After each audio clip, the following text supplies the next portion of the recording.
আপনারা জানেন যে মাননীয় মুখ্যমন্ত্রী মমতা বন্দ্যোপাধ্যায় আমাদের জেলা শাসকের অফিসে বিভিন্ন আধিকারিক এবং চেয়ারম্যানদেরকে নিয়ে একটা মিটিং করে একটা বার্তা দিয়েছিলেন যে আমরা কোনো হকারদের কোনো উচ্ছেদ করছি না, তাদেরকে পুনর্বাসন দিয়েই আমরা যে ফুটপাত রয়েছে সেই ফুটপাত আমরা খালি করছি।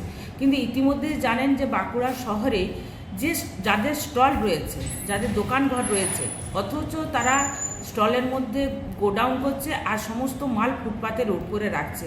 আপনারা জানেন যে আমরা বেশ কিছুদিন ধরে বাঁকুড়া পৌরসভার পক্ষ থেকে মাইকের মাধ্যমে প্রচারও করেছি এবং আমরা নিজেরা পুলিশ প্রশাসন, এসডিও সাহেব, আমরা সমস্ত আধিকারিকরা বেরিয়ে আমরা মানুষকে সচেতন করার চেষ্টা করেছি, মানুষকে বোঝানোর চেষ্টা করেছি।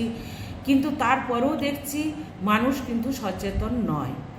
তারা দোকানের মধ্যের মাল তারা বাইরের ফুটপাতের উপরে রেখে দেওয়া হচ্ছে। আমরা কালকে মাইকিং করেছি যে আপনারা ফুটপাতের উপরে মাল রাখবেন না, সেই মাল কিন্তু আমরা তুলে নিয়ে আসতে বাধ্য হব।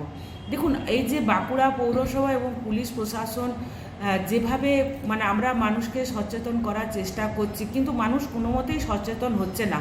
তাই মানুষকে শিক্ষা দেওয়ার জন্য আজকে বেশ কিছু মাল আজকে তুলে নিয়ে আসা হয়েছে।